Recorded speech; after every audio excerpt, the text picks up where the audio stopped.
Okay, guys, we're gonna continue. The chapter 3 is casting.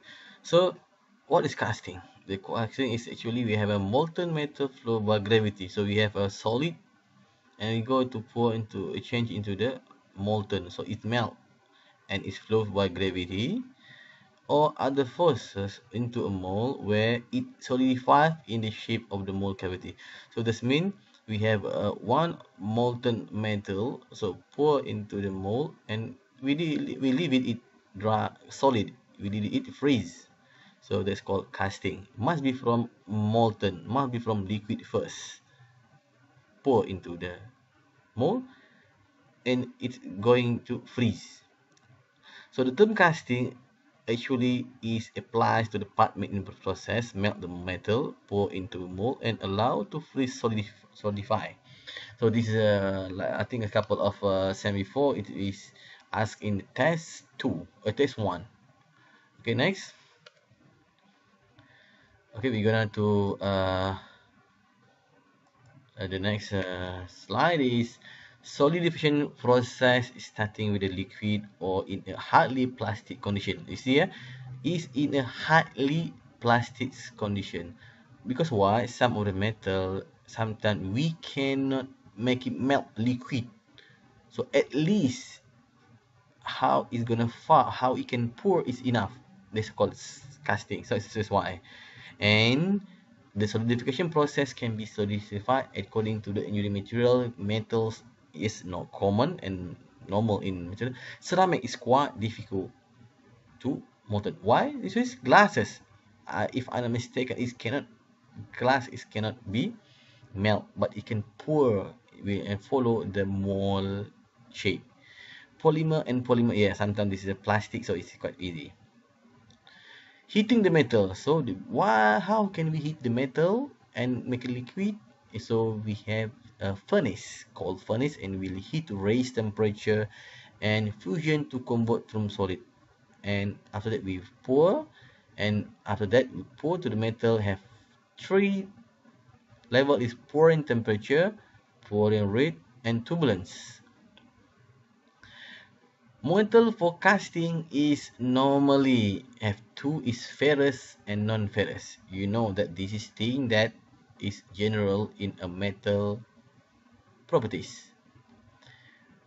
So ferrous casting example is cast iron. So tonnage of cast iron is several times that the other metal. So for example, gray cast iron, you see many cast iron, nodular iron, white cast iron, malleable iron, and also alloy cast iron.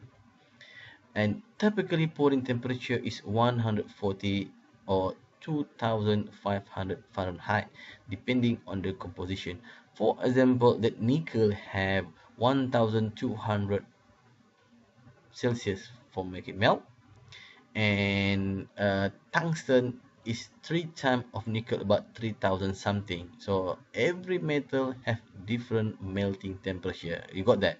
So not all the metal have same temperature. Okay, ferrous cutting alloy is steel.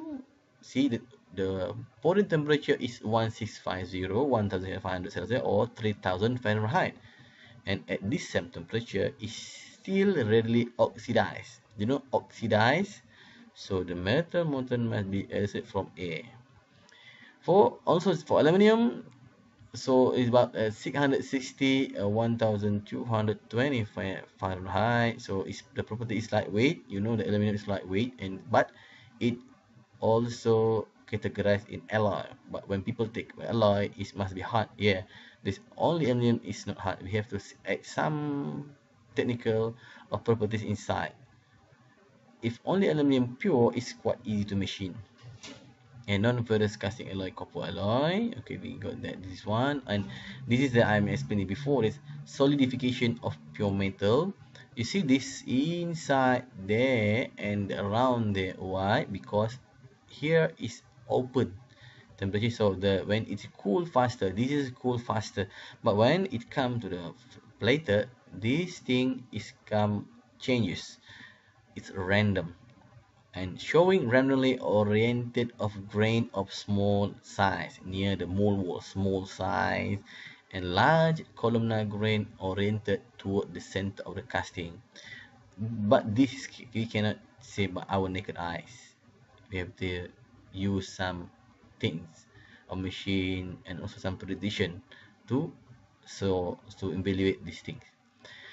Okay, you see that's how is shrinkage by M. Despinier in the part one. You see, when the metal liquid totally sure that this will be happen because we will pour at the level of the glass, for example, or the mold.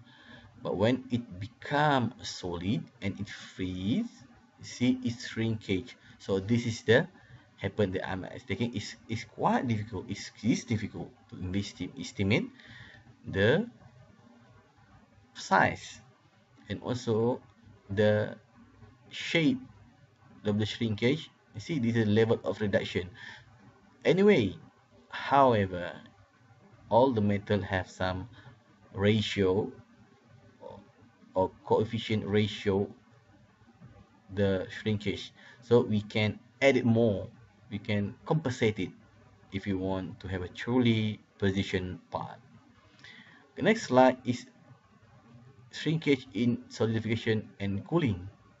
So this is the reduction in height due to the solidification.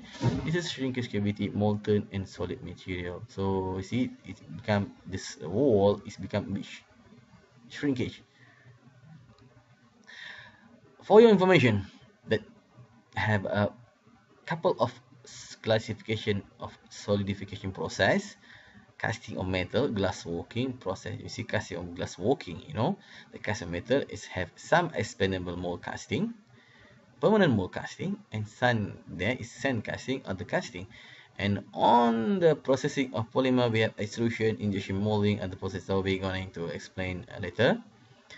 Okay, so this for a finish of part 2, we're going to continue by the next lesson. Okay, see you.